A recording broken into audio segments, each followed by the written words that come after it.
This week's Strong Talk podcast is brought to you by Renaissance Periodization. Go to renaissanceperiodization.com, which proves that science is stronger. From their popular diet templates to training templates to ebooks, skip all the fad diets, all the misinformation out there. This is the diet I follow myself, Kalle Beck. I have my clients follow this. It just takes all the guesswork, and it's simple, easy to follow way. Go to renaissanceperiodization.com and follow them at RP Strength online. This week's Strong Talk podcast is brought to you by Renaissance Periodization. Go to renaissanceperiodization.com, which proves that science is stronger. From their popular diet templates to training templates to ebooks, skip all the fad diets, all the misinformation out there. This is the diet I follow myself, Kalle Beck. I have my clients follow this.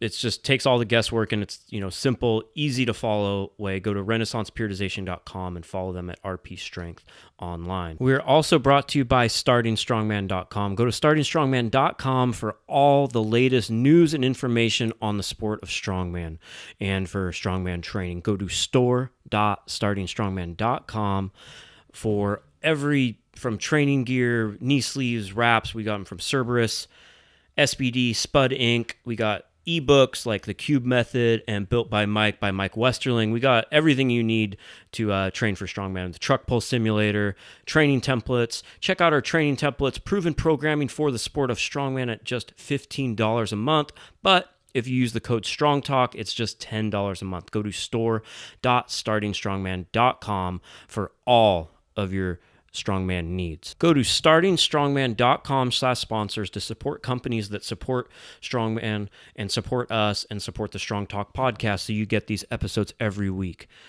Like SBD USA, SBDUSA.com, Strength Shop USA for all your strongman equipment needs, KabukiStrength.com for all products like the Duffalo bar, the shoulder rock, and you can use code SS10 to save 10% at KabukiStrength.com.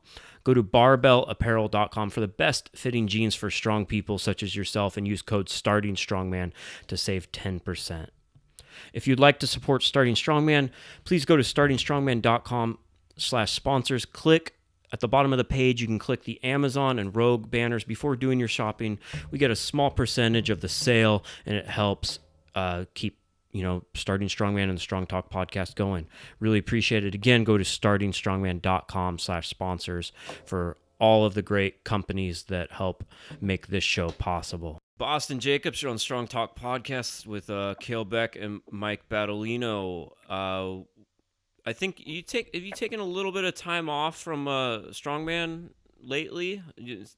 If I'm right, it seems like it. I competed at the Odd Hogan show in Chicago. Okay. After that, it was, I was just getting through moving, and now I moved again. So it was battling an overtraining / stress / not having so much money to compete. That's why I've been kind of it's starting to bounce back right now. Yeah, I noticed like a little bit more frequency in your training videos and everything, and I definitely understand need to take, especially financially, making some moves and stuff. But you were going hard for a while there for sure. Nationals and the Arnold, and we'll cover that. But do you feel like you just kind of get burn out in general, just like trying to stay at that top level and make that transition into go from amateur to pro? I wouldn't say so much mentally. Mentally, I wanted to come in. I had to drive to push and lift heavy, but I was starting to get fatigued just from being stressed out, and I also have some breathing issues. All of it together wasn't sitting well with my system, yet my mind, I still, I've got to hit these numbers. I need to be hitting these numbers, and I think I pushed myself over the top, dealing with a little bit of injuries. When I first moved down here, I'm driving an hour and a half to work multiple times a week, so the drive home and back has taken some toll on my back. Yeah, I had a similar issue like when I was training. I was in a truck. It was an hour and a half each way to work. Plus I was driving around all day for work, and it just killed my back. I think led to a lot of my issues. And that kind of stuff kind of gets overlooked, and just how like life stress and everything, your body doesn't really understand what stress is, if it's training stress or just stress from just day-to-day stuff. It's still stress to your body. It doesn't differentiate the two, so I totally get what you're saying. Right. And, Chad Coy and I had a couple talks about that. It's like, he said the exact same thing. Your body doesn't differentiate. And, mentally, I still wanted to push it, and I still kept trying to push it and push it and push it. And then that leads to digging myself deeper into a hole. And so you have to back off a little bit. Yeah, and just go back to a manageable level and then be able to build up from there, which is, it seems like you're starting to get into now. This a smart plan before anything goes wrong. But Yeah. I see a lot of people, they just keep digging and digging, and I definitely was there myself at points where you dig yourself right into a surgery or something. That's not what you want to do. Right, and we're all, competitors, so we've all got that push, but Mm-hmm. there's a point where you got to be smart about it too. Awesome. So just to backtrack a little bit here and fill everyone in, on who you are. You grew up. Were you originally from Iowa? Is like kind of where you grew up and everything? I'm originally from Illinois, so I'm Okay. actually back down by where I'm from.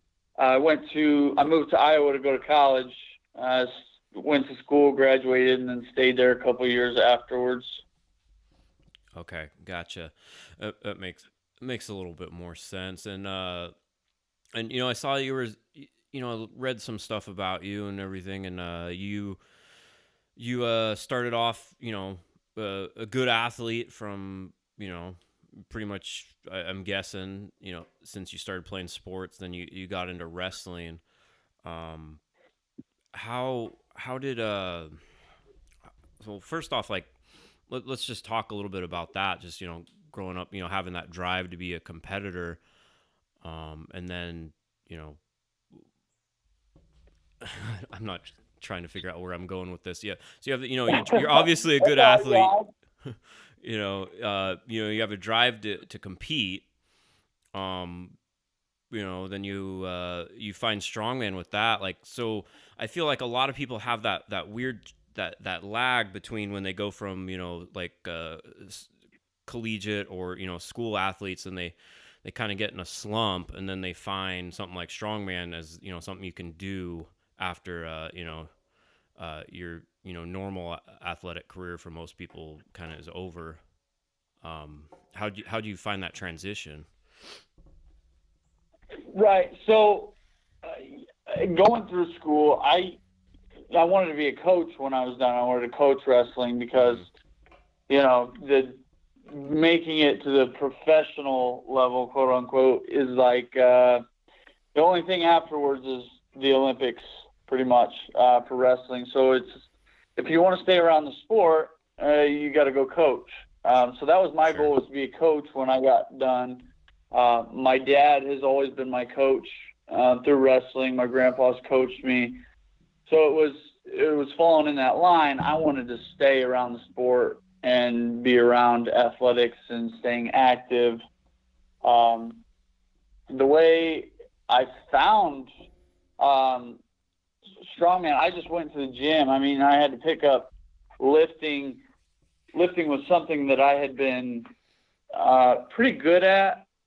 Not necessarily knew what I was doing, but I trained hard all the time. When I was in high school, my dad made me lift in the garage. We lifted in the garage. We lifted at the gym. He taught me what he knew, and a buddy of mine, we were always training, competing with each other. And then once I lost wrestling, I got involved in the strength and conditioning because I was putting in my extra time over at college. And I started lifting at this other gym that was, it was a little bit different than your normal average commercial gym. And the owner, he was a strongman competitor. And so I saw him do it a couple times, and I was like, all right, I got to compete in something. So how do I get started in this? Yeah. And, did you, so you just, you found a gym that had strongman equipment and seemed like something you could do. On the competitive side of you, do you look at the people already doing it and think, if I got to train this so I can be better than them, or is it like a personal thing? Like that looks like something I need to, challenge myself with. Where's the motivation come when, trying to go after a new, new sport, new test of, your athleticism and skill? Yeah, I would say a little bit of it's a mix between wanting to better myself and achieve my goals. It was having a goal of something. It was having something in front of my face that I could put goals towards. If I'm going to the gym and I'm just trying to hit lifts and just keep bumping my lifts up and bumping my lifts up, sure, that's good to have those goals, but I didn't have other people that were pushing me to have a sense of urgency to be in the gym, to get it done. If I put off lifting, my lifts could still go up next week, but if I've got a competition coming up in a few months, I've got to get that down. I've got to get that in.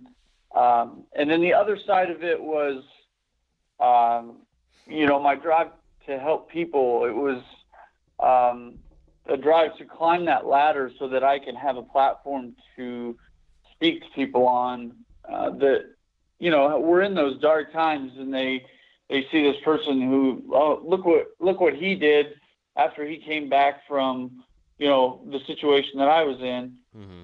I can do that. I can achieve that. Definitely. So, like I said, it's kind of a mix between the two.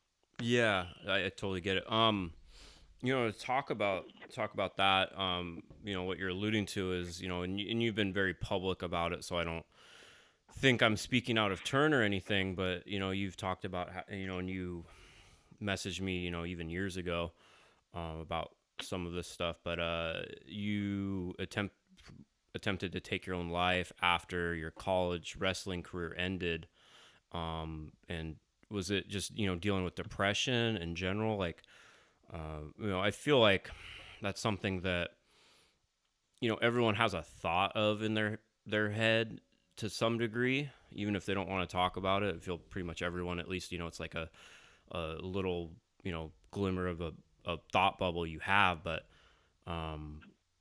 so what was it that, like, where was your mind, like, how's your mindset going into that, like, after? Is it just like everything's just compounding, and then how do you, like you say, you use your finding new goals to stay motivated and positive, but like what gets you to that place where everything's just dark, where it comes to that first, and then how did you use to get out of it? So, yeah, the wrestling was the main reason that I started to fall into a slump. It was kind of a domino effect. The first domino fell. My state run at wrestling, I qualified for state my senior year. That was my main goal, was to get there. I had never had a problem with my weight. I was right on weight the night before. Our scale was off, and our scale had been having issues. Showed up the next day, wasn't worried about my weight. They give you a half hour to cut weight, and I waited until the last minute to go in, and I was about half pound over, and ended up being a tenth of a pound over. Wasn't able to wrestle at state finals. So that it started to go downhill there, because obviously I was upset about this. This is what I wanted. I turned around and I was like, you know what? I'm fired up. I used that in my college career. I get to college and I wrestle for 2 weeks, and I find out that, I have a neck condition and I can no longer wrestle. And it was after that, it was a big tipping point, just because that was everything that I had known ever since I was 5 years old. I could still go back 2 years later after everything happened, and I would still have people ask me how wrestling was or how wrestling was going. That's what I was known for back home. So that's what I knew myself as. That's what I used to define me, and now it was gone. So I dropped, and I felt like I had nothing. Honestly, when I look back, I see that I had a lot of support. I had a lot of friends, but I closed it out, and I forced myself not to see it. I forced myself to be alone because I was upset. I was in a relationship at the time, ended up ruining my relationship because of, how depressed I was and how I was just being an ugly person. And she was, at the time, she was the last straw. There was, even though I had turned into this dark person, she had still been there for me, and she was the only person that I saw there. And then, she obviously would want to get out of something that's incredibly toxic. And when she left, that's when, I just felt like I had nothing, and there was nowhere else for me to go, nowhere to move forward. And to me, it was, like I said, I had people, so it was kind of selfish at the time for me. I wanted to find an easy way out, which wasn't the normal me. Right. Yeah, it's well, pursuit of sport, or especially to a high level, can be a very selfish pursuit in general. Especially like I know I've had times of that where you kind of shut everything out to it. So then, it ends, and like you say, you kind of identify yourself as that, and you're young at this point. So it's kind of, you're trying to figure out life in general is tough. Then it ends, and you just get into that whole, I feel like, like you get, sport, you want, it's kind of, it can be selfish pursuit. So it makes sense that you just then, you kind of have that mindset, but no outlet to, keep pursuing something. But you use that same energy and drive you can almost be a downfall in a way, where then you're just bottling everything up, and that same stubbornness to keep going. You're just not, working on making everything better and appreciating everything around you. That's tough. So, after, thankfully it didn't come to that. How do you start to then, get that drive back, find something of yourself beyond just, being a wrestler, and, go forward? I remember one instance that really stands out to me all the time. After it happened, I continued to try and, get my way into the wrestling room. I went in there for practice, and I was warming up like I was going to wrestle. And the coach at the time at Coe College, Coach Ostendorf, he came in and he pulled me aside, and he said to me, he said, "Boston, do you want to be a dad someday?" And, I think that was a big moment that it clicked for me. Was like, my life's much bigger than what's inside this room.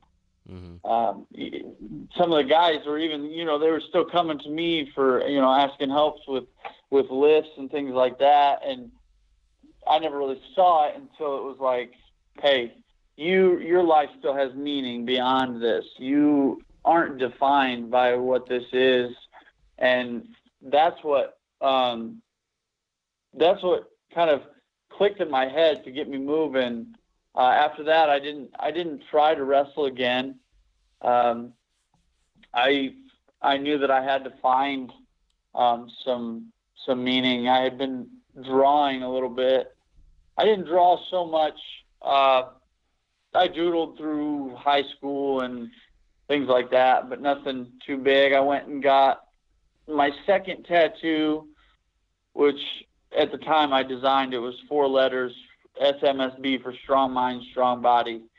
And I designed it. It was just 4 letters. Well, my tattoo artist and I ended up becoming good friends. And then it turned into, we didn't even use that. And I'm covered in tattoos now that kind of all reflect my story. But artwork was the first piece of the puzzle that kind of started me in the right direction. At first I used it as an outlet, and then it became something, and he taught me everything that he knew. So I got better and I got better. And then eventually, I was an apprentice at a tattoo shop. I was a piercer for a little while I was in school. That was kind of the start of it.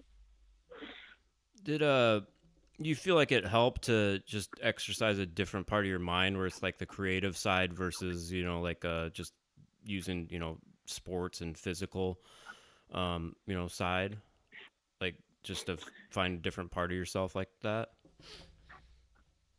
Absolutely. And I find that it still is that way. That's why I do it, because I'm on 2 different extremes here.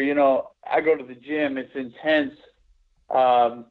You got nose torque, you got screaming, you got lifts.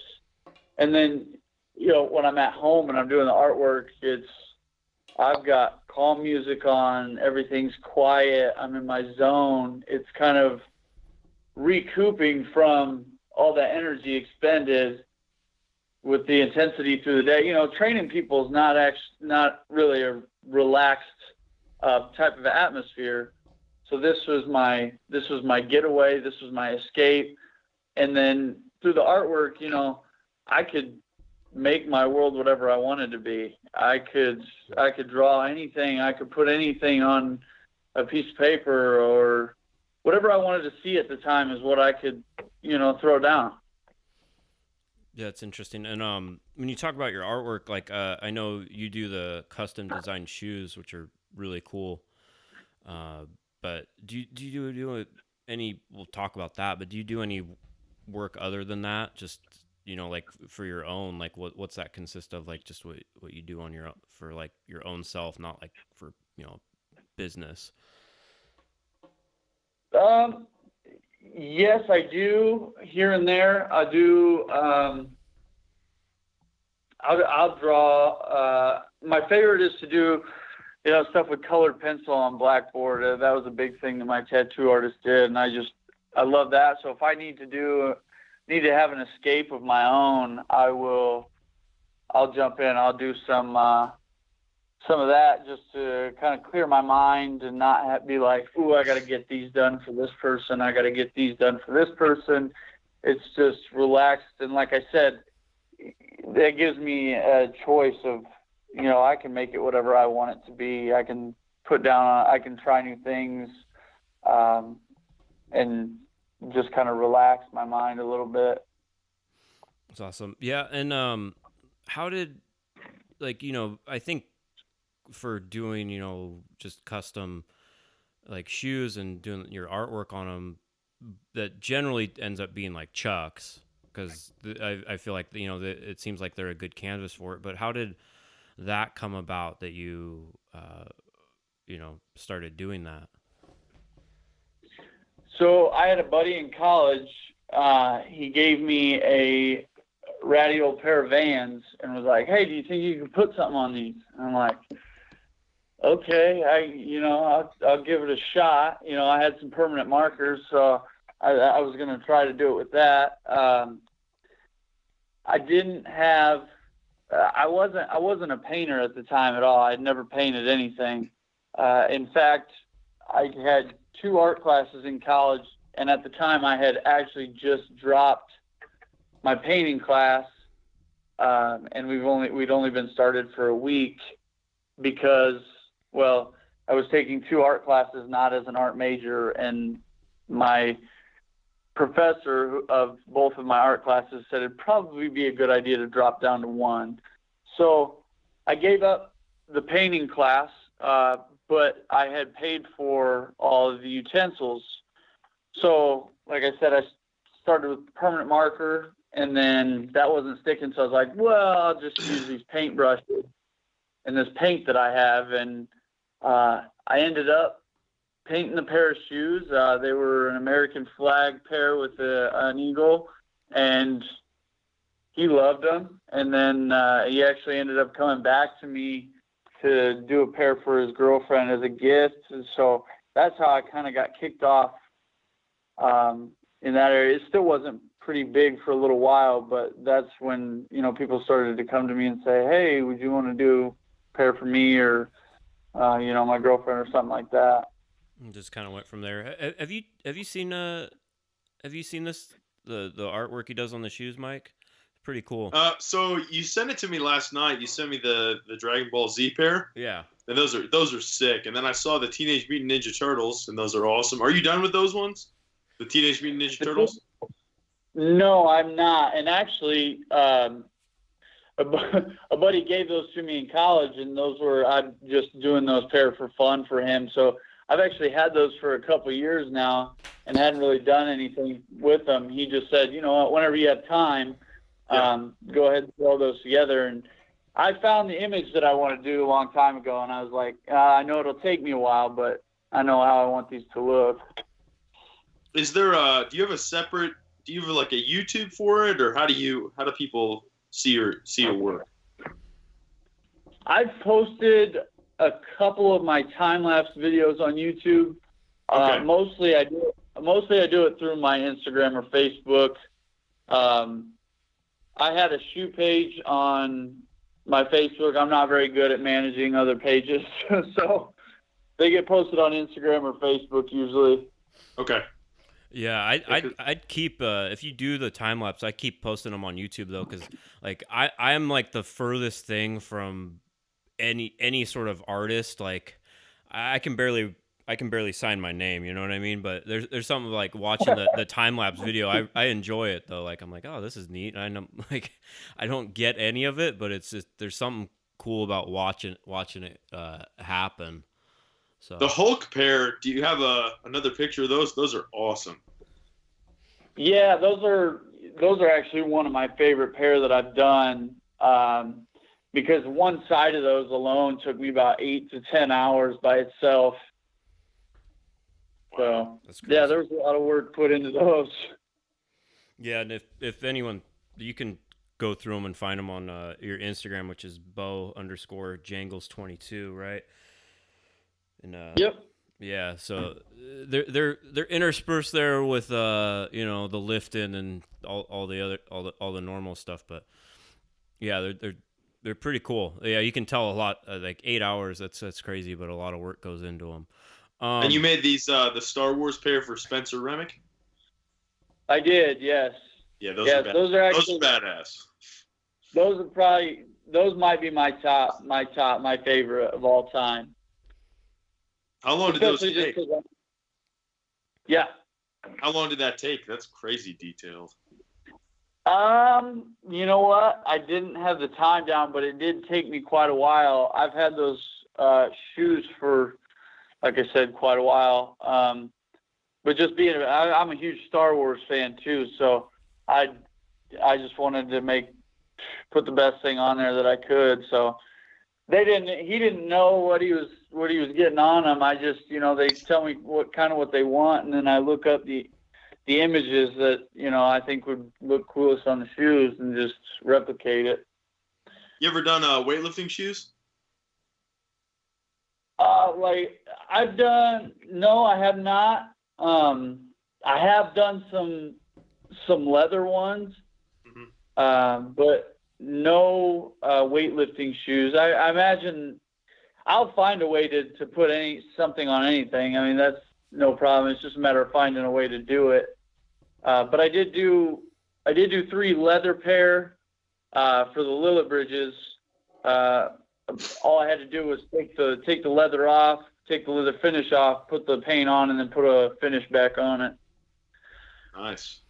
Yeah, it's probably a little easier to do with a like a van or a Converse, I imagine.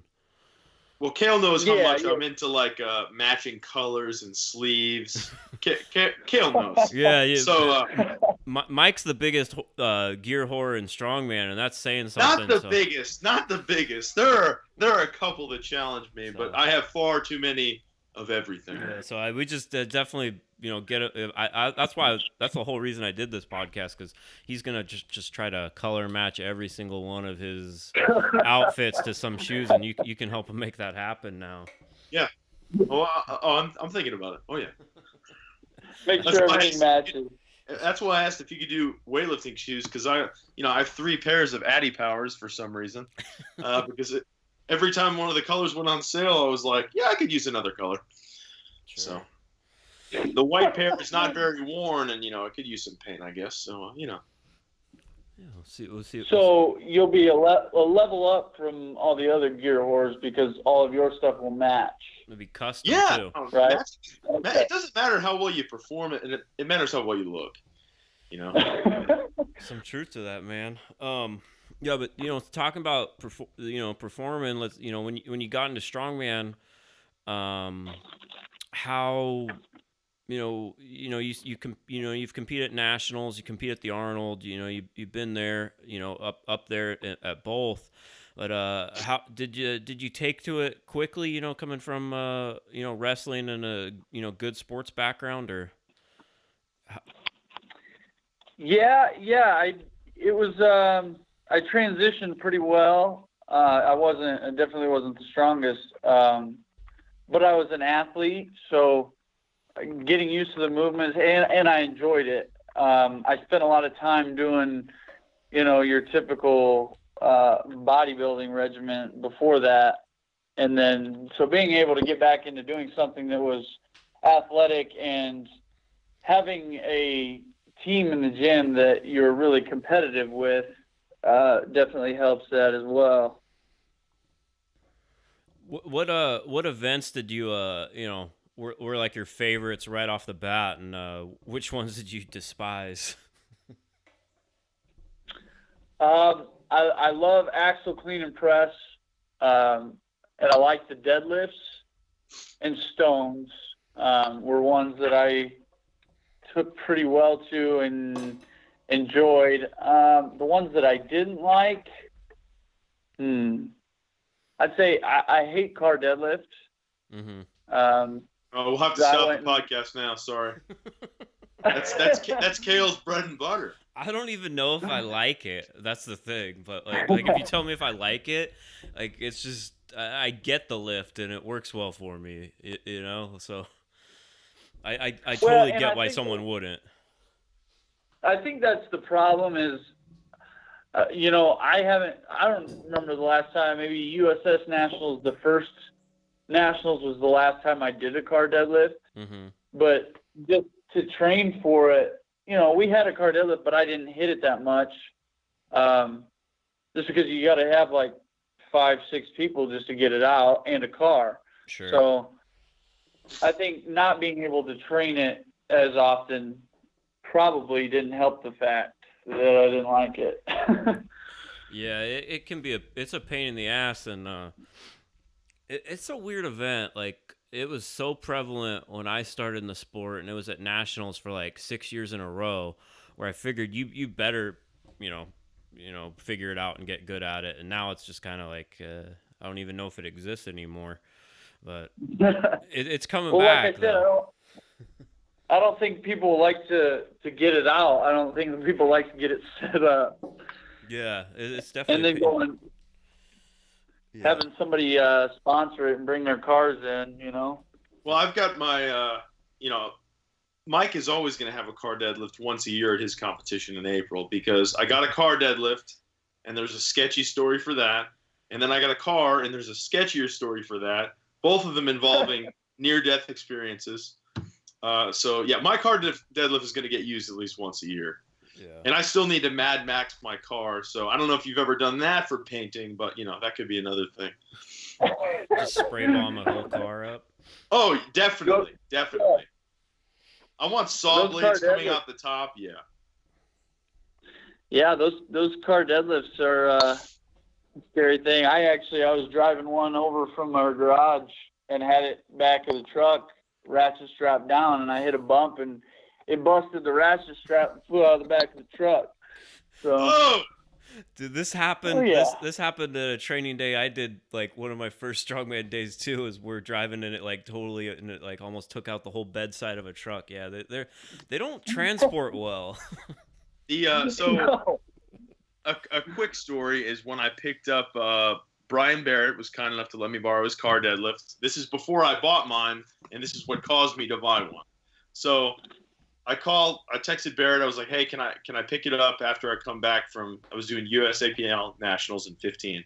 So I came back. I got in at like 9 o'clock on a Sunday. Brian met me at his gym. We threw it in the back of my truck. I was like, does it break down? He's like, I think so. And it definitely didn't. So it was like half out the side or out the bed of my Tundra. And I thought I had it secured pretty well. And anyone that knows Dallas traffic is horrendous because there's constant construction. And it's pitch black and it's raining and I'm driving home and I'm exhausted. And I've got like one little light in the bed of my truck that I can see that it's back there. And I'm going down. It merges from 4 lanes to 1 because there's construction. And all of a sudden I look back there and it's gone. And I'm like, oh my God.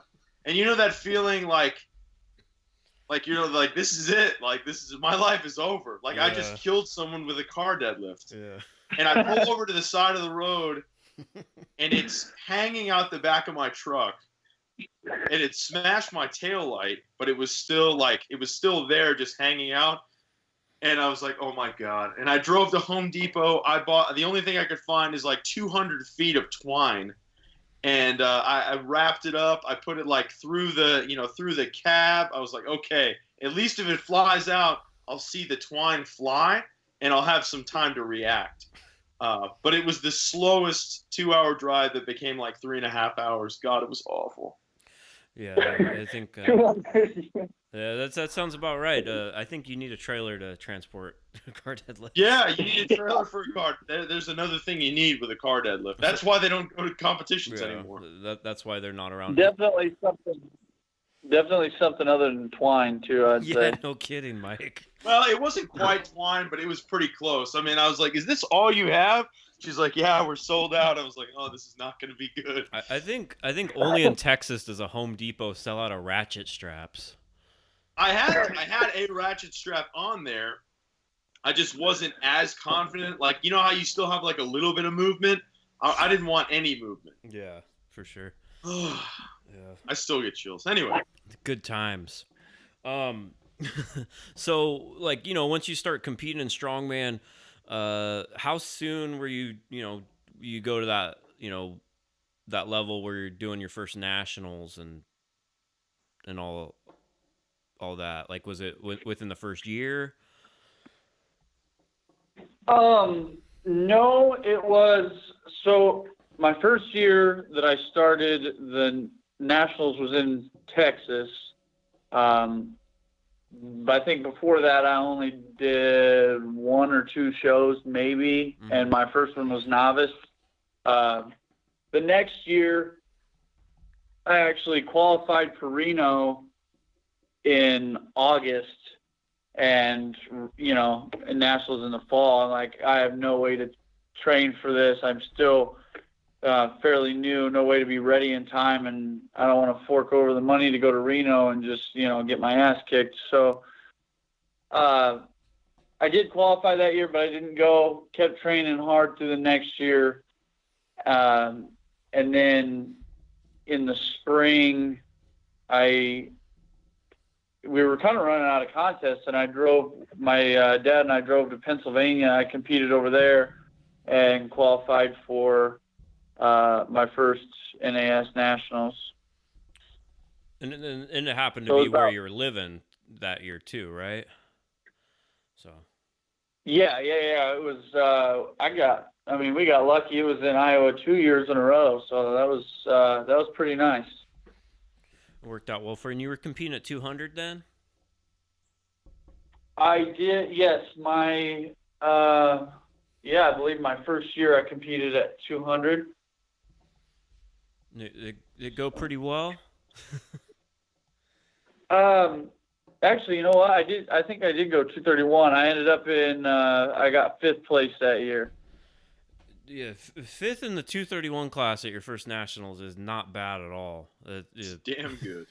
It's a tough, as you know, that's probably the toughest division in amateurs in the United States for sure. Yeah, and it was it kind of surprised myself, and I guess opened up my eyes a little bit, because you look at my gym list. I'm not the strongest guy, and I definitely wasn't even 231. So going into it, thinking that I'm still smaller than a bunch of these guys and not quite as strong. But then you go into the events, and I got rolling and took off. So, speaking of which, what just so people can relate, what are some of your, best lifts, like deadlift or, axle clean and press, etc. When you say you're not one of the strongest guys, what, like some of the standards, what are you hitting on those? So deadlifts, my deadlifts have actually gotten a lot better. So I think, at the odd Hogan, it was like 6 or 650, and I think I pulled it for 12 or something like that. Is that on it's definitely gone up. Yeah, that was off of wagon wheels. My deadlift was not very good until the first year at the Arnold when we had to do that 4-inch axle deficit. And after training for that, my leg drive I didn't have very good leg drive before that. So putting the two together and finally actually having to use a lot of leg drive helped. I think, and when we talk about, the lifts, my axle clean and press is pretty good. I do really well with the clean. I'm fairly good at stones or loading events. Moving events are here and there for me. And I'm not the heaviest presser, but I've had talks this about people before, and it was funny at the last contest, the Odd Hogan show. I was talking to Trevor Rakowski, and he's like, he's like, you frustrate me so much because you're not, you don't have, your lifts aren't like amazing, but you're consistent all the way through. He beat me 3 out of 5 events at the Odd Hogan, and I still won the contest. So you said the word. You said consistent. It's consistent. Yeah, the consistency is key. Yeah, well, and I think I know Trevor's always he struggles with one lift in particular, so which is unfortunate because he's such a good strongman, but his deadlift just keeps him just always. What's your best axle, Boston? Clean and press. My best axle clean and press would be 341. Yeah, and it's pretty damn good. Yeah, it's not bad at all. And you get good. You do a jerk and get you're explosive with it. Is I think what you're getting at when you say you're like not the best presser in the world. Like when you say you mean in like you're not putting up like these giant strict press numbers and stuff like that. Right, and it's been a little while. I've maybe hit that last fall. Was the last time I hit that pretty heavy. So my pressing has kind of been here and there too. I did a heavy farmers and popped my top rib out, so the top rib wraps around the back of your neck, and so I've just been dealing with my trap being tight, my neck being tight, not being able to push my head through as much as I want to. Yeah, that can be tough. I've had a couple issues like that before, where once you get that, especially if you rely on a jerk, when you can't really get it behind your head and you're pressing out in front of you, it can be tough. Oh yeah.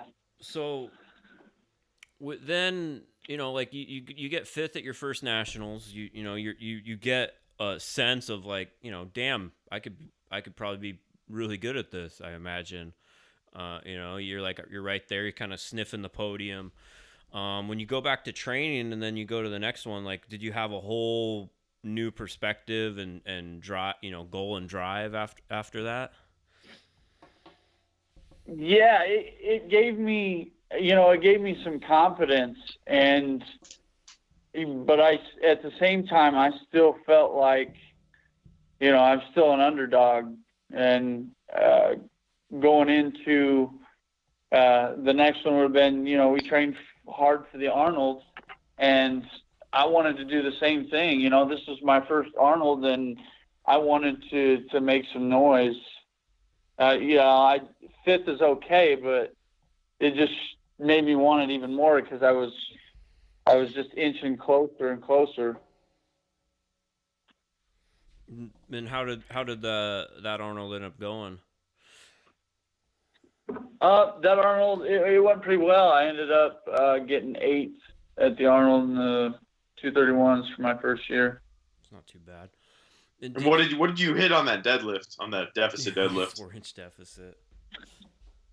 It was 600 pounds from a 4-inch deficit, and that was the first time that I had ever hit it, and I hit 1. That's but how many people zeroed it? So you make up some points. Yeah, I hit 1, and I finished ahead of the middle of the pack. Yeah, and it was a pretty big gap because there was one guy that got 8, one guy that got 6. There might have been 2 that got 3, a couple that got 2, and then it was like 1, 1, 1, and then all zeros. That's one of the crazier events I've seen programmed. Like a 4-inch deficit. It's up there. Like a 4-inch deficit. Like that's it. It's not even a It's not even a deadlift. So like it's something, because I feel like a lot of people at every level struggle with this when they see an event, which, like you said, it's the first time you ever hit it at all, was at the contest and for 1, and it counted for a lot. People see an event, they come up and they go, how the hell am I going to do that in 12 weeks? I'm not even close. So how do you approach an event like that, which is, first, it's so odd. You don't even expect to pull from such a big deficit in a contest, and then it's well above your max at the time. Like how do you train for something like that, and just not just that, but just mentally approach it? So what we did was, we kind of inched forward, and it wasn't like, okay, so you're going to work up to a heavy, but you're not going to miss any. We don't want to try and bump the maxes. I don't think I even attempted 600 from a 4-inch deficit before that. We had talked about it, and we actually talked about it right beforehand. And at the time, Ken McClelland was my coach at the time, and said, no, he's like, I don't even want you to try it, because if there's a chance that you don't hit it, you're going to go in nervous and thinking that you're not going to be able to hit it. So we're just going to keep hitting. We're going to keep bumping up. So we bump up. I might hit a heavy triple from the 4-inch. I might hit a heavy double. I might hit a heavy single. All of them were kind of backed off. But then I would drop down, and what we did was as many as possible set, and then after that, do a rest pause as many as possible. So I was shooting for the same number on as many as possible, but if I needed to, I took 20 seconds in between each rep until I got back to that number, and that skyrocketed my deadlift getting ready for that contest. And that picture that you posted is me hitting that 600, and that's just one of my favorite of all time, because I had never touched it then, and it was that one rep that counted for so much. Yeah. And I was just so pumped that I stepped in and hit it. And you worked for it. That's an insane deadlift program right there. So basically, you go up to like a heavy set where you could maybe do another 2 reps at that weight, like RP 7 or 8. I'm at something like that. Yep. And then you back down. Do as many reps as possible. Set from a 4-inch deficit with an axle just sounds horrendous. So what numbers do you remember anything that you hit leading up to that? Like what a triple was, or what one of your AMRAP sets was? I want to say my heaviest triple from the 4-inch deficit might have been like 545. Yeah. And that might have been the heaviest pull that I did before that. That might have been my heaviest one right there. It was a heavy triple at 545. And then how about the AMRAP after that? Oh, I think right before the Arnold, I was, I want to say maybe 5. Maybe I did hit 525 or 535 for like 7. Would have been my most for reps. Mm-hmm. So, and then those, I love the rest pause for the deadlifts. I mean, I think those help so much. And then obviously not driving up. I'd only hit 600 with a regular bar one time before that from the floor. So it was just. I bet you built up some. You built up some tremendous erector strength. Yeah, no kidding. Yeah. I mean that's just that's a ton of volume.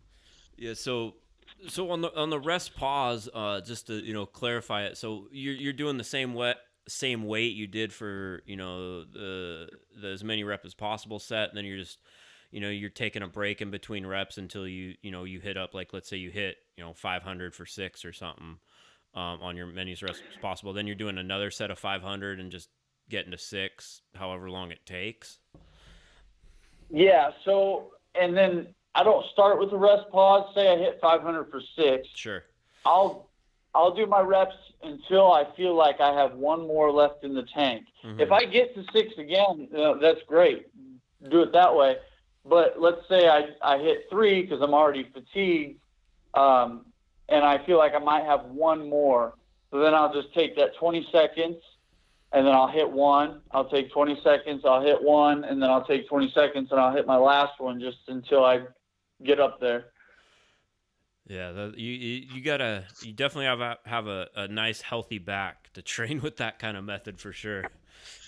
Yeah, that's some strain, but yeah, that's like you say. Sometimes it's sink or swim, and that's a good way to approach it. I like it a lot, and it's definitely building up the mental fortitude when pulling heavy. You just get used to,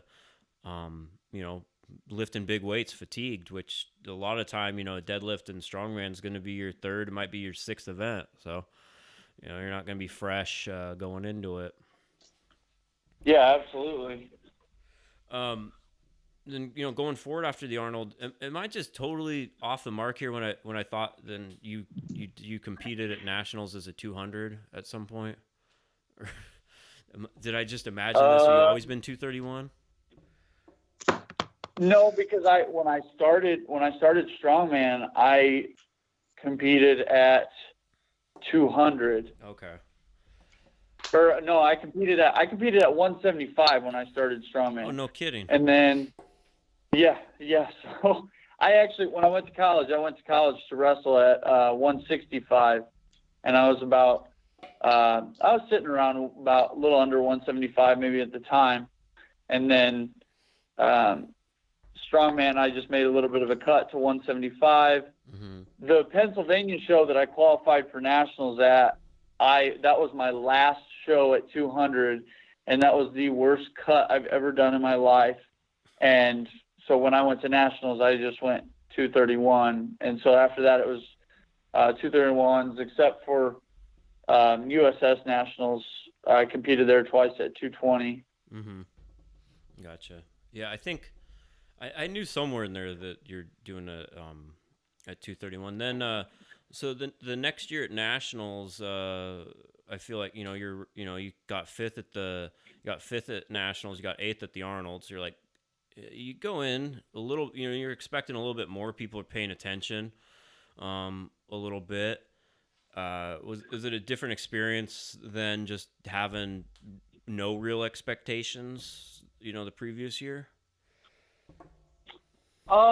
Yes, it was. It was a bit different. I felt like I was now feeling like that I had pressure to stay at the. I felt like I was starting to get towards the top, and I had the pressure to stay up there. Like, I didn't want to get fifth or below again. The only way I was going was I was moving forward, and that was quite the interesting nationals. In what way? I was in first place in the going into the last event, and then I ended up getting second. So is that the one where it was like a 4-part it was like a sandbag carry or like a medley? It was the keg, and stone. Right. All Yeah. Bartos. Okay. Yeah. The Bartos medley. The year before was the sandbag one. So yeah. So that was. You're in first place. You got it. Like you say, you feel like you got a little bit of pressure. And then what happened in the last event? Well, so the yoke put me at. I was in like 11th place, and then after the Husafel, I ended up getting bumped up to, which would have been. There was actually a 200 guy was in first, but I would have been first for 231s. I was sitting in overall second. Went into the last event, and the guy who beat me actually showed me the video afterwards, and we were on the same pace, and he was about half point behind me. So we were on the same pace, keg, boom, his stone, boom, and then my stone. Like, it had to have been like a couple tenths of a second afterward because I dropped the stone. So I'm running, and my fear is to drop this stone, and sure enough, I dropped it. But as soon as I dropped it, it hit the ground, and I just remember I didn't care. Like, whatever bounce it gave me, I'm just going to squeeze the shit out of it. Scoop it up. And scoop it up. And I still ended up getting third overall in the event with a good time, even though I dropped it. But it dropped me back to second because he won the event. That was Kevin Ferris. So I was like, oh man, it was frustrating, but it was fun at the same time. Yeah, it's definitely down to the wire, and Kevin's kind of rude like that. He kind of won everything for like two years, so he doesn't know how to share. Yeah, yeah. He wins multiple world titles, multiple national titles. He's just collecting them. Yeah, but yeah, no shame in getting a close second to someone who literally won like 2 national titles and 2 world titles and whatever else within like a 12-month span. Right, and at the time I didn't even know who he was. Yeah, it's kind of he kind of creeps up on you like that. Like I don't think a lot of people listening probably don't know. I need to get him on here to talk to him at some point, because it's like, oh, he won again? Like, didn't I see his name last time there was a contest? Oh yeah, he won that too. And it kind of put it together like, who is this guy? But he's just he won USS 242. He won Worlds in Finland, then he won Nationals, and then he turned around and he won the Arnold. He made a comeback and won the Arnold. Like, smoked the Stones in the Arnold. And then, I just saw that he got, second as a heavyweight up in Canada so. Yeah, he just did like an open weight, like as a SCL show, and was like right up there somewhere. Yeah, he was like in the mix too. So yeah, he's hell of a strongman for sure. But when you say you start to get pressure to perform and stuff, did you see where strongman is kind of getting like how your wrestling career was at the end? Was it still being a positive at that point, or have you adjusted enough like with your mentality to keep it that way, or did it start kind of being almost more of a being a burden to try to stay at that level? Not at all, because I mean, there's still so much farther you can go. It's not the same as how wrestling was for me, because now I don't use that one thing to define me. I think when you use that, like wrestling, I used that was in my mind, that was what defined me. And that was what defined me for so long that, when it's gone, it's like, what else am I? Well, for strongman, I'm not going to be able to do strongman for, the rest of my life. And yeah, I love doing it. I think it's fun, and it's an awesome platform for me to go, speak at schools, and you put an introduction video up, and you're lifting all these weird, crazy implements, and it catches their attention, and then they listen to, like, what does this guy do? This is kind of crazy. This is kind of cool. So what do you speak at schools about? I speak on suicide awareness. Okay. And what level? Like middle school, high school? I have done both two junior highs in my hometown, and I spoke at the library it was open to the public, whoever wanted to come in. And what kind of feedback do you get after that? Does anyone come up to you, or? Oh, you bet. I had at both schools. After both schools, I had multiple students message me, just wanting to talk about things. I had people come up to me. My brother goes to one of the junior highs, so I knew some of the faculty there. So, and then at the other junior high, I had multiple wrestlers that I had worked with that are still in my dad's kids club, because my dad's still a coach. A lot of the faculty that I had, so I knew a lot of people, and so for them to be able to come up, and so I had some talk to me afterwards. Like I said, I had some message me. The counselor gave my information out to anyone who wanted to just be able to contact me to ask questions. Mm-hmm.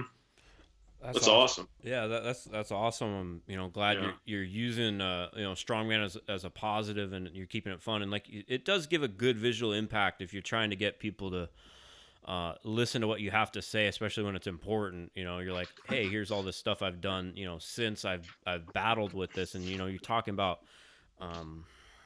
that you speak on suicide awareness. If you want to touch on like the main points you have with that, to our listeners, because everyone deals with their own issues. Just how, like, what are like what's the main message you like to send when you give these talks?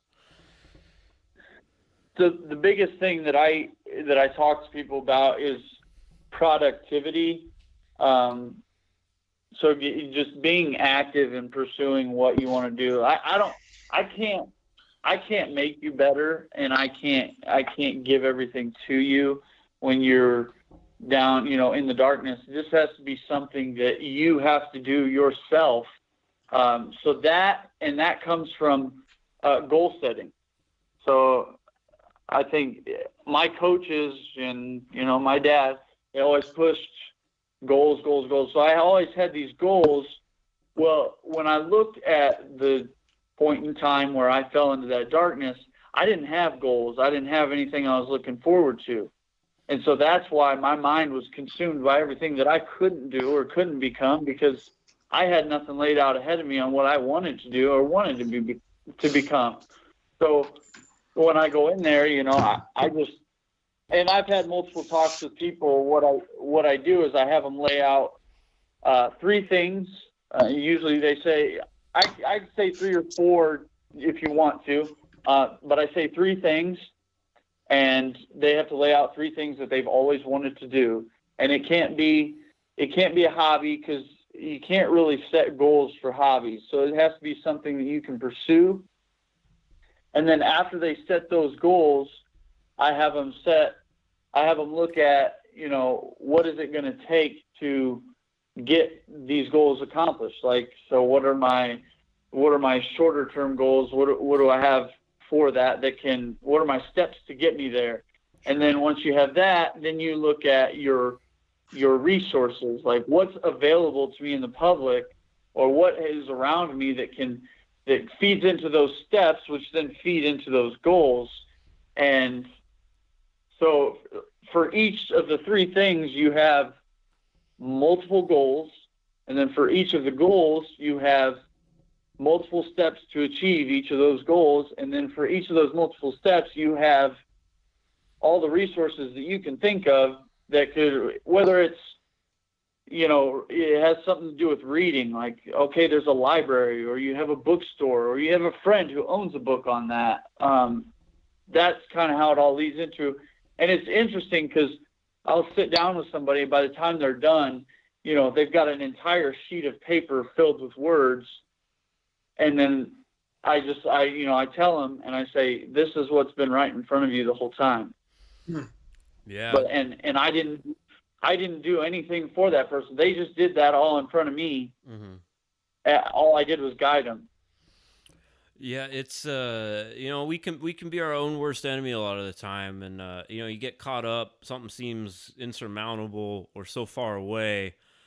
But I've found for myself that's definitely helped me accomplish things I want to accomplish. You have to break it down step by step. It's like let's say you want to compete at the Arnold. You have to go, all right, well, how do you do that? And you go, okay, well, I have to qualify for nationals. How do you do that? I have to go to this show and get, top 2. And you just have to really break it down.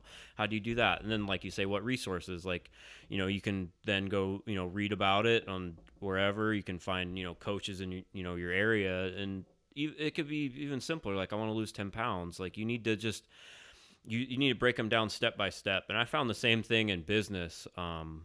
Like, a lot of the time when I'm thinking of, like, new things to develop for the website, I get real caught up with, like, what the ultimate goal is. And I realize if that's never going to happen if I don't do each one of those steps that's going to build to that thing in between.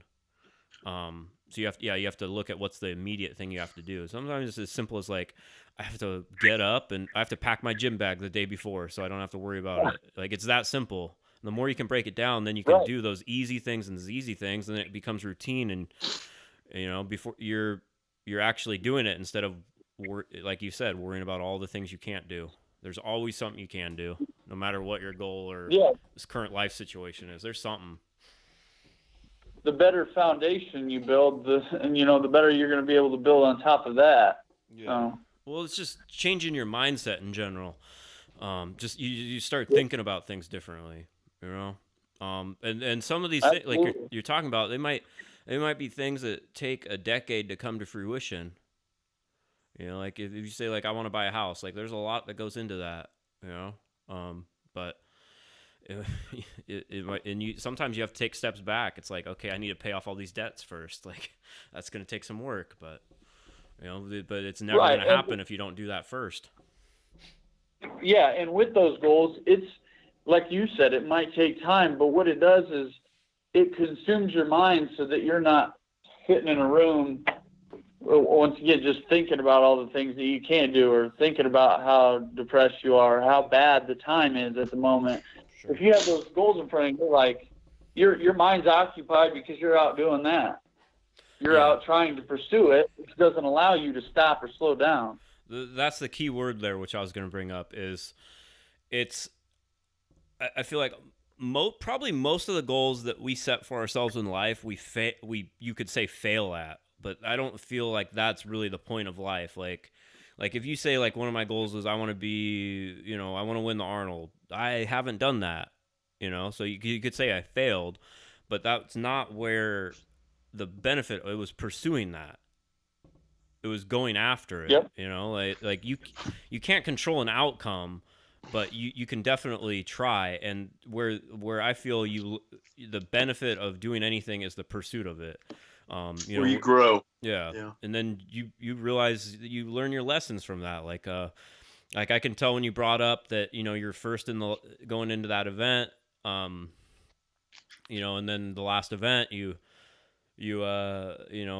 Kevin beat you out, and you don't get the pro card, you don't get the national title, and a lot of people you can sit down and I've been there, contests I've had slipped out too, and I go, yeah, I failed for a second, but then 5 years down the line you look back at it and it was a fun memory, and you go, oh, that was a fun pursuit, and you're like, damn, it was that close.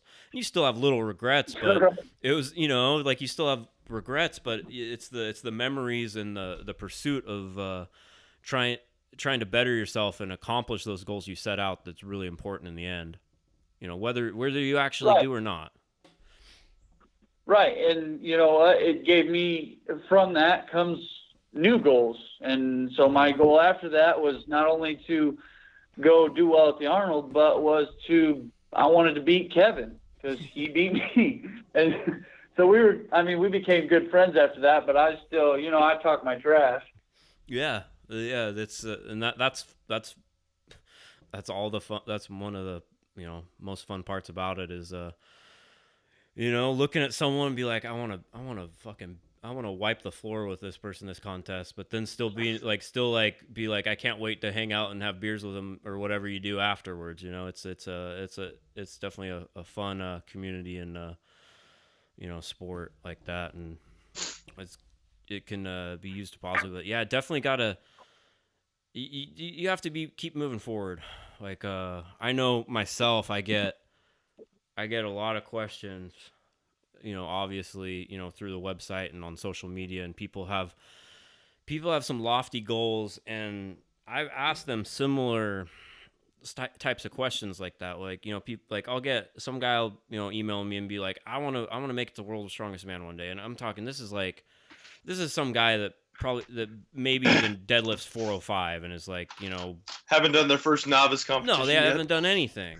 Or they say like, like, hey, like I want to be a pro strongman someday. And then I asked them a question like, what does being a pro strongman mean to you?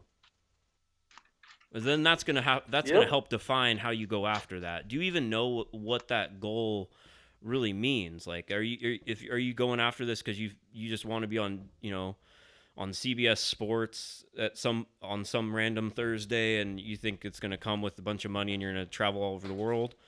Because you might realize that's the wrong goal to pursue if like or it might be the right one, but like what?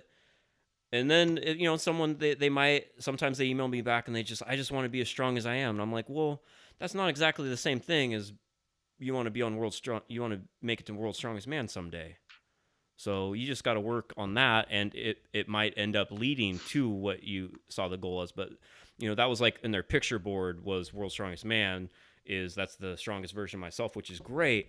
But you actually have to think about like what that goal in your head, which you might not even really know what the reality of that goal is, but you have to define what the real meaning is for you.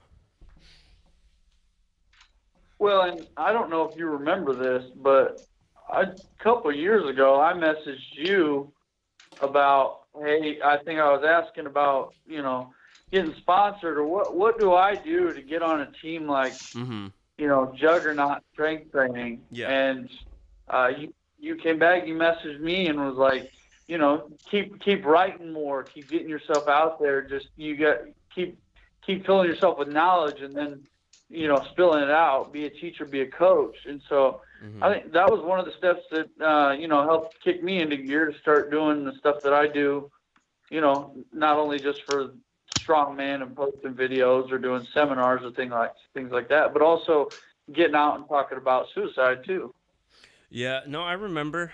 Yeah, and then there was it's a similar thing. Like, it's a similar thing because I asked you like, what does being sponsored and being on the team mean? You know, like do you people, you know, like when I was on Juggernaut, I don't know if people thought that just meant that I'm able to sit home and lift weights all day, and like my bills are That's paid. all you did. Come Because on. that's not the truth. But I'm sure some people thought that, you know. But that's And did your hair. And did your hair. yeah. But you know, so if that's what you're thinking it means, then you need to redefine what your goals are, because yeah, you know, that's not gonna happen. But you know, for like that's what something like that meant for me, is I just wanted a platform to be able to help others how other people help me, and that's what I continue to want to do. And I tell people a lot of time, they're like you, you got to show that you do that already, you know, and you've done that. And I've always enjoyed, you know, reading your blog posts and everything you put out, and it's awesome to see what you're doing, and you know, everything you continue to do, and look forward to seeing what you do in the future, and more time lapse videos on YouTube, because I don't know why I like watching those. Okay, and I need to know what Bojangles is. Or is it in any relationship to the fried chicken place, or is it something totally different? Because that's some damn good fried chicken. Just saying. You know, I've got like 15 different nicknames, and a coach, one of my football coaches, used to call me that when I played in high school. He used to call me Bojangles, and so I don't remember when I just made that, I put it as Bojangles, and it's that old song. I don't know, it's really weird, but it's Mr. Bojangles. I think that's where it came from. So yeah, I'm gonna have to listen to that. I didn't even know that Bojangles was like chicken sandwiches, like a restaurant, until I was at Lynn Morehouse's show, the Mid Atlantic, and his wife came up and she's like, "Do you want some Bojangles?" And I'm like, "I don't know what that means." And they're like, Good, they're like fried chicken. And then all I've ever wanted since was more of them, because they're really good and there's none around here. That must be, I don't know, that must be either a southern thing or an East Coast thing, because I've never seen one. Yeah, I think it's it's the Carolinas. That's where Bojangles is. I think it's better than Chick-fil-A. I'll tell you that's for sure. Well, let's be careful what we say. Things that we can't take back. It's fact now, but I'll still go with that. But man, it was awesome talking to you, Boston. You know, good. You know, I feel this is an awesome discussion. Is there anything else you want to add? You know, before listeners get going here. You know, in something that I post up frequently is, you know, feel free to get a hold of me. I mean, I don't even care if it's just to chat or shoot me a message or anything, just to ask questions, life, strongman. You know, I'm actually trying to coach for more strongmen. So anything people can contact me for. I do online training, things like that. So sure. I just want to be open and available for anybody and everybody. Awesome. Yeah, that's a good way to be. And you're coaching, you're working at a gym and working with athletes in Illinois now? Yes, I work, Chad Coy is actually my boss, and we do youth performance. I work with a few adults as well. I still have some online clients for strongman training, and then I will be getting back into strength and conditioning for wrestling these next few weeks. Awesome. And where's that gym located, and what's it called? Bloomington, Illinois, and it's Method Sports Performance Center. So it's been open for about a year now. Yeah, I remember when I remember Chad posting about that when it was I think he was starting it up. It looks like an awesome facility. Yeah, I'd definitely check it out if you're anywhere in the area. And if people do want to get a hold of you, it's just Boston Jacobs on Facebook and Bo_Jangles. Is it 22 on Instagram? Did I get that right off memory? Yeah. Yes. So at Bo_Jangles22. What about, you know, you can, if they want to get some shoes done, you got a waiting list? I do. I'm not doing any new shoes right now because I probably have about 40 pairs that I need to get done. And moving doesn't help that when I have to pack up my shoes and then unpack. And I don't make a whole lot of money off the shoes. Sure. So it's something that's on the side. So it takes me as long as it takes me. Yeah, but it's awesome work. You definitely have to check that out on your Instagram. I saw that I was scrolling while we were talking earlier. There's I think it's Boston Jacobs on YouTube. You got 2 of those time lapse videos, a little easier to find on there. I'll embed some in the on startingstrongman.com in the show notes. I'll put some of those videos up with this. Making the blog is on your Instagram, the Boston J blog. Yeah, you can access that through my Instagram. I usually post that on Facebook too, but I guess I should make that a little bit more available to people as well. And I'll definitely do better on the YouTube videos. I think there's only a few in there right now. Yeah, it'll get people an idea of what you're doing with your shoes. And just to clarify on your blog, that's bostonjblog.wordpress.com. You got some posts up there like we're talking about with the suicide awareness, and you write. I like how you write. It's always it's always insightful. And what I've always felt is if you when you write, it has to be about something that you care about, and you can tell that it's something that you're passionate about, and you want to express how you felt and feel, and that's what makes for a good blog. So yeah, just definitely keep that up, and look forward to. Well, I guess the last question is, so what's next competition wise? Competition wise, I guess we'll see about this Worlds with the qualifying videos. Like I said, coming out of those injuries, my lifts aren't too hot right now.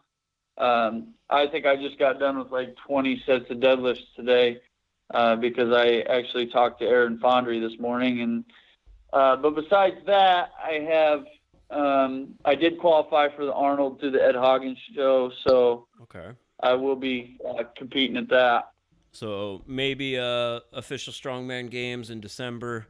If not, definitely Arnold in usually around February, March. So awesome, man. Yep. Well, awesome. Got to thank you again for taking your time and sharing your story, and hopefully some people pick some up from this, and go and follow Boston on social media, and thanks for listening to Strong Talk. You can follow at Starting Strongman, at Let Kale Lift. Follow my buddy Mike at Chronos Strength. And subscribe if you like listening to this. We put out new shows every Tuesday, so hit subscribe. Check out everything at startingstrongman.com, and of course store.startingstrongman.com, and we'll talk to you next week.